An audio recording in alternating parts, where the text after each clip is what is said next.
Everyone knows Thai food. It's world famous, but Thai coffee, for most people, that's still a mystery. Today, I'm sitting down with Susan Borvornpotsakul Villota, the visionary founder of Coffee Culture Thailand. In a world full of coffee companies, Susan's story stands out.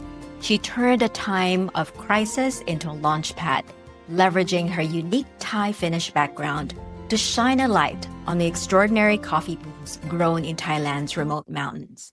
She's connecting farmers with coffee lovers in a whole new way. Susan, thanks for being here. Thank you so much for having me here. It's really an honor to be here. Susan, you come from two very different cultures, half Thai and half Finnish. On one hand, there's Finnish sisu, that famous grit and resilience.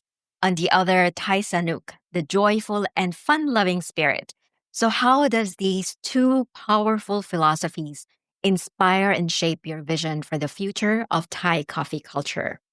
That's an interesting question because I don't think I've ever tied it to the two cultures that I'm from. I've always kind of been driven to do the things that you love and go on that path. It's just the best way going forward. I mean, my husband says that I get things done, and that's something that he loves about me. So I guess I only tied it now to the sisu. So where's the fun and passion? That probably is from the Thai side. But yeah, it drives me through everything I do. I mean, coffee's not the first business that we've started. We had a digital marketing agency before. And I joined my husband on that journey, actually. And before that, I was working with my family, but it has always been my core where I don't believe that you should go into doing something that, let's say you're stuck in an office and you're really miserable. Like, that's not the way to go. It just doesn't feel like work when you're doing the things that you love. And that's kind of been my motto. But what sparked your passion for coffee? I'm quite curious. Okay, so I was never a coffee lover. Until I was 21, I drank coffee purely to stay awake to manage family-run condominium that we had in hospitality sector. And I had to stay up until like 4 o'clock in the morning or for days without sleeping. So that was kind of how I got into it. Coffee culture, however, was born during a pandemic. And it was because I actually found a coffee that I really liked. I didn't like those aftertaste, that sour, burnt, lingering taste that is left behind. And I was going through all the different roasters because I write Thai and I read Thai. So I was able to find the coffee. Eventually, I found something from up north. And I was like, wow, there is actually a coffee that is smooth, not sour. Because in Finland, they love their sour coffee. Like anything sour, it's great. So it kind of started from there. You mentioned about COVID-19 when you started the business. During that time, many businesses struggled. So how did that crisis become your unlikely catalyst in terms of launching coffee culture as an online marketplace? Yeah, I love this question. Actually, it was born out of a struggle. So COVID here in Phuket, particularly, we had the digital marketing agency and our clients were hospitality businesses. As soon as the pandemic hit, they knew already a bit beforehand that something was about to happen.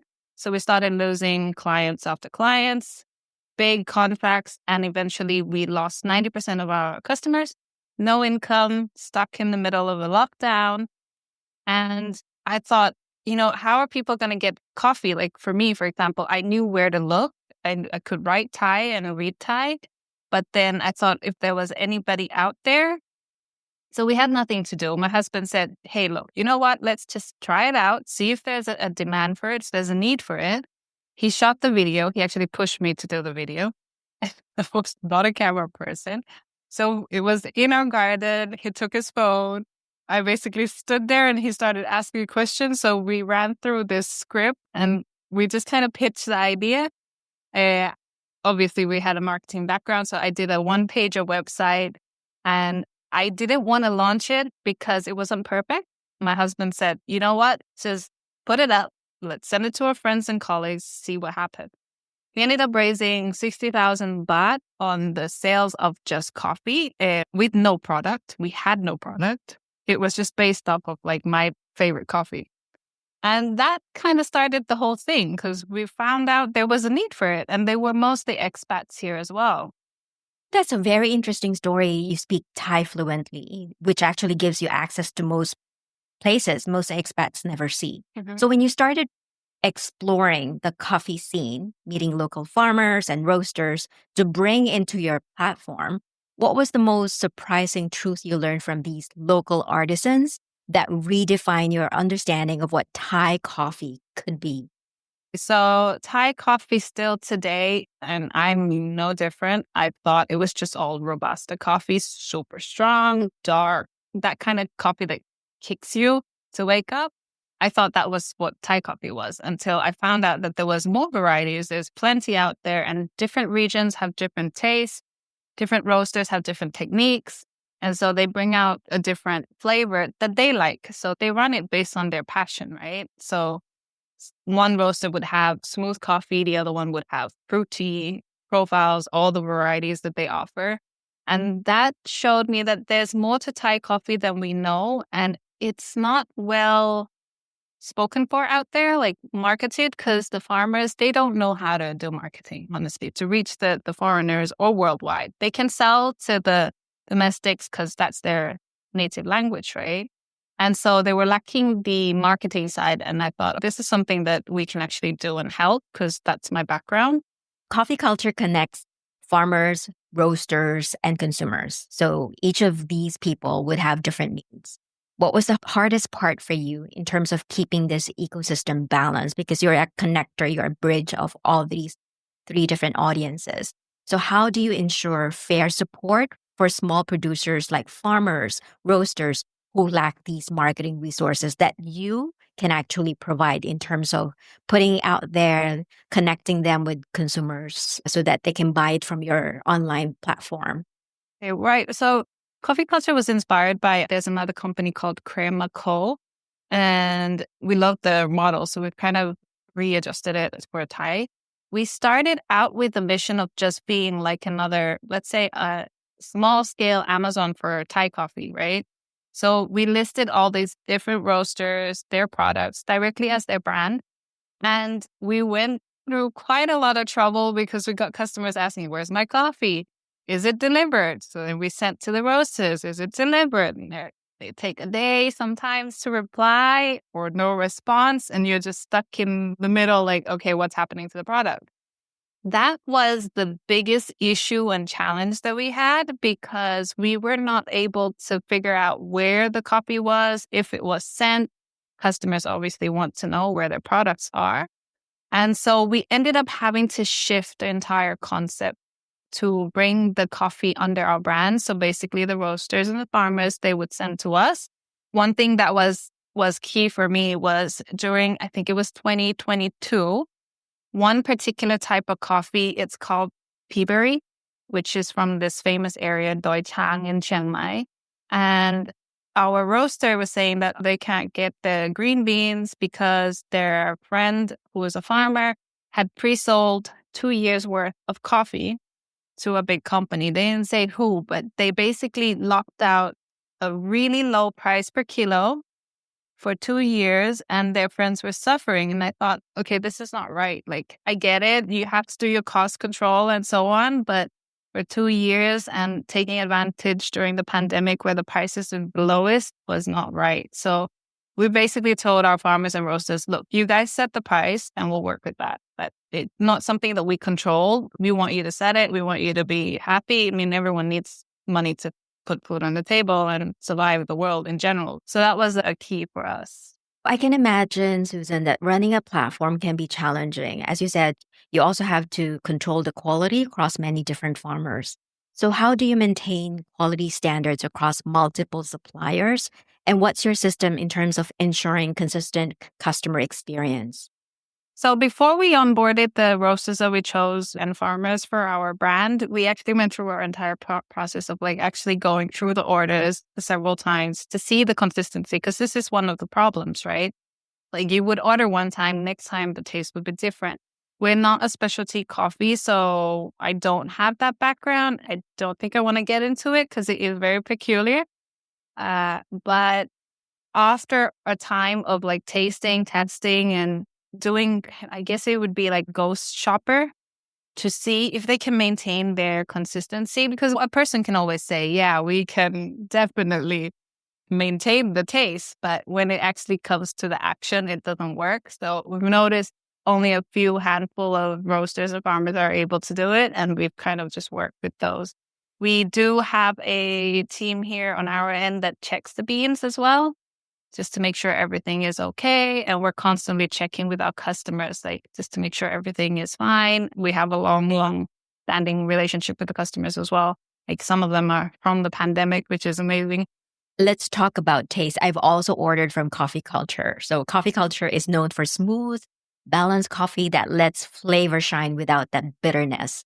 So what specific Thai bean profiles or roasting techniques create that signature taste? And how do you train your palate or eye to select the right partners?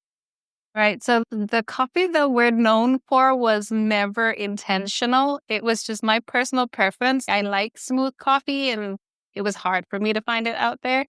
And it turns out there is more people that likes that. And it ended up being our hero product. Like, we're known for the smooth coffee, but Thai coffee isn't just about like one taste profile. There's so many different, it's like food. Like, you've got sour, fruity, floral, and then you've got the chocolate, bitter burnt taste, and then the smooth coffee, and obviously the decaf.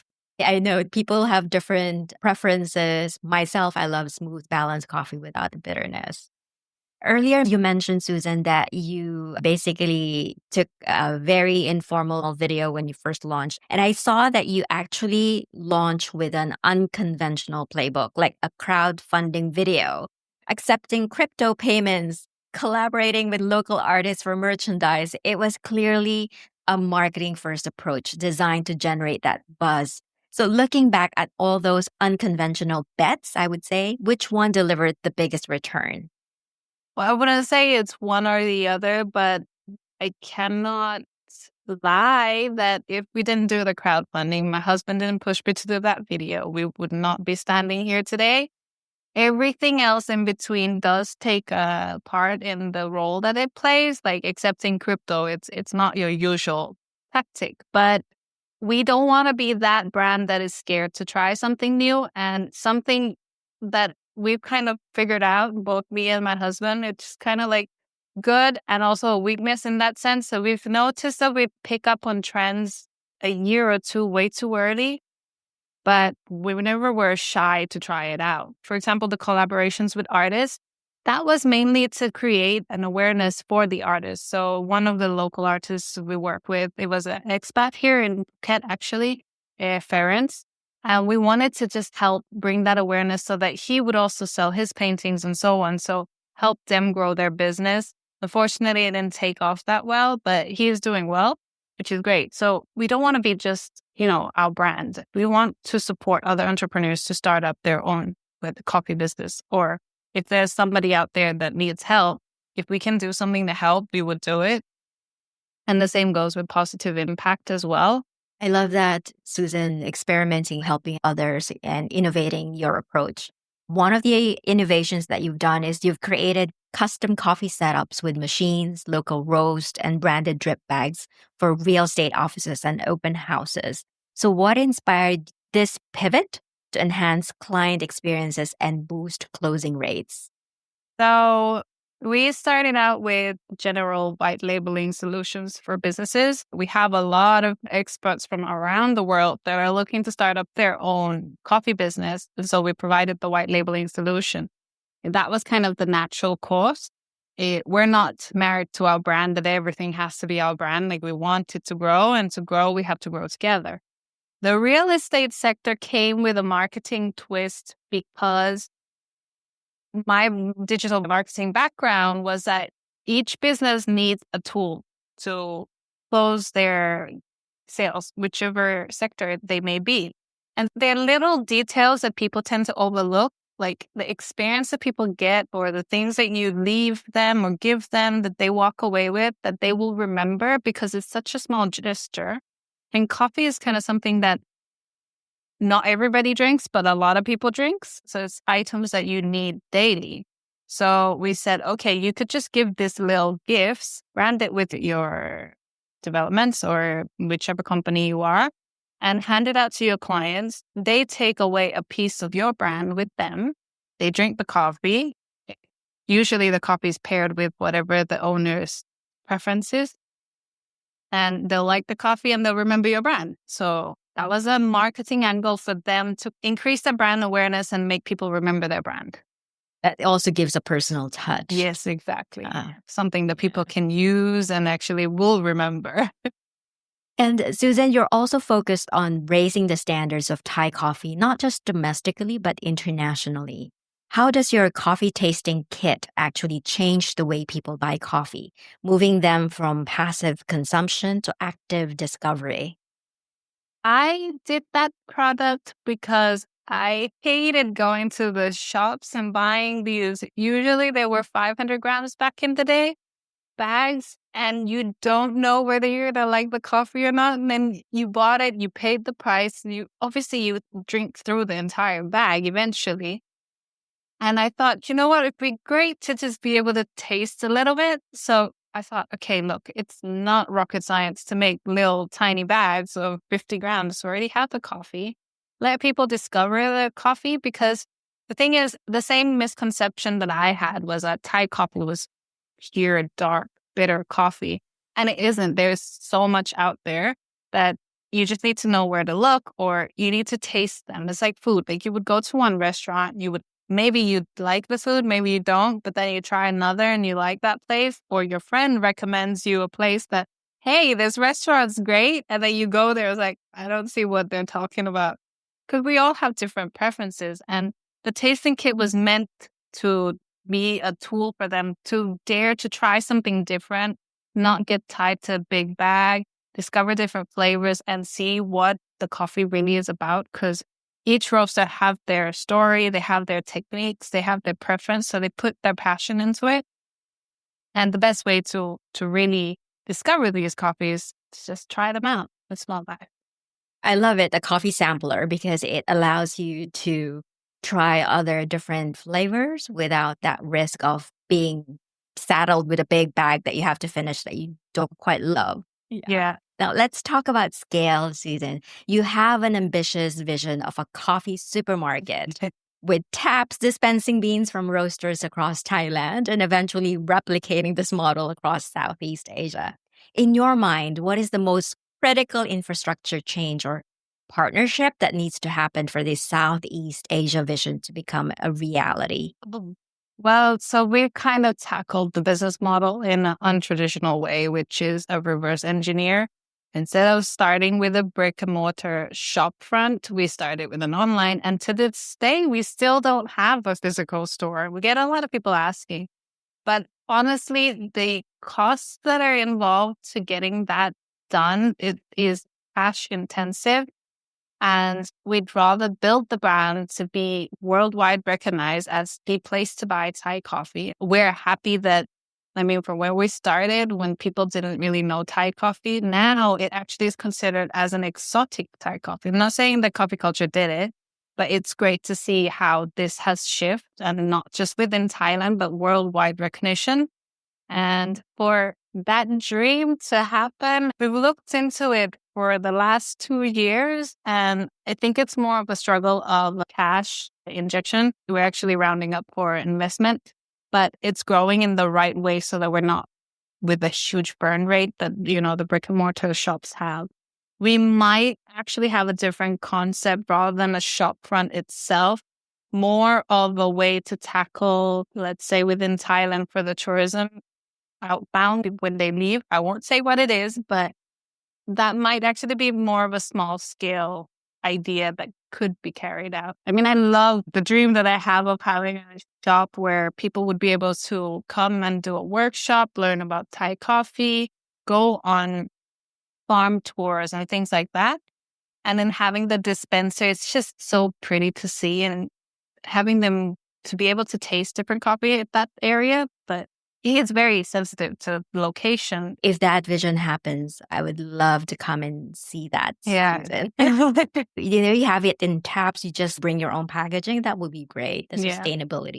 Correct. Yeah. So you would do a refill kind of thing as well, option there. And if you're going away, then you would put package it in the bag if they need it. It would be great to just go there and just see all these filled up refillers. It looks amazing. As coffee culture grows, in your mind, what core metrics matters most to you? Is it revenue, number of roasters you support, consumer education, or is there a different metric that truly defines your success right now? Honestly, since the beginning to now, the thing that I'm most happy and proud of is we had roasters who message us and say, hey, thank you so much for ordering coffees from us. There's a hill tribe up in Chiang Mai we work for, and they were small scale roaster. I mean, they still are. Most of the ones that we work with are, but they've grown so much that they give you this love and appreciation. And I just feed off of that. It's amazing to know that you made a difference. Key metrics obviously is revenue and brand recognition. So for us, having people saying, oh, wow, Coffee Culture, yeah, we've heard of you guys. Yeah, I don't know how you've heard of us, but they've heard of us, which is amazing. And then the revenue, we make more sales means our roasters and farmers make more sales, which is great. For entrepreneurs building community-driven food and beverage brands, what's the single most important lesson from your journey that they must internalize for them to succeed? I would say definitely go for whatever your passion is. And in my case, I started with what I liked in the coffee sector. So I tell every single startups that we work with, not just startups and brands as well, that it is best that you represent the product that you believe in, because then you can fully sell it with your whole heart and your customers will feel that, right? And it's not just about your brand, it's the community. I believe that for immense growth, you need to work together. To close, Susan, if you had to define the soul of coffee culture in a single compelling story or metaphor, something that encapsulates not just what you do, but why you do it, what would it be? Oh, that's a tough one. If it was a metaphor, it would be, let's connect it to coffee, the seed that connects us all. Because it starts with a simple seed that a farmer somewhere decided to just go into the coffee sector. In this case, most of them is because agriculture is tough. So they plant the seed, they grow the tree bears a fruit, and then another roaster who has a passion for roasting coffee decided to grab their beans, roast the coffee, we sell it, and then the customer on the other end decides to try out Thai coffee. So it's kind of like a full circle of life, I guess you would say. And that's what we want to be at Coffee Culture, for coffee, for Thai coffee in particular. I love that metaphor, seed. I think it encapsulates everything. Yeah. Thank you so much. It's been a pleasure having you on the show. Thank you for having me. It's amazing that you are covering all these entrepreneur journey. It's not easy and we all need this. So thank you so much for taking so much effort into doing it. What truly stood out for me wasn't just the amazing coffee that you have, but the purpose behind it. Your business acts as a powerful bridge, connecting rural farmers with urban coffee lovers, sharing the richness of Thai culture with the world, and showing how commerce and community can grow together. So that's the essence of true impact-driven entrepreneurship, turning every cup into a story of connection and change. Oh, thank you. For everyone listening, if you'd like to taste a coffee for yourself, head over to coffeeculture.asia and check out their coffee tasting kit. It's a chance to experience the rich flavors and the stories behind every cup. Before we wrap up, hit follow or subscribe wherever you're listening. Share this with someone who's building a business with purpose and heart. And consider leaving a quick review. Your support allows us to keep creating content that inspires and connects. Until next time, keep brewing great ideas.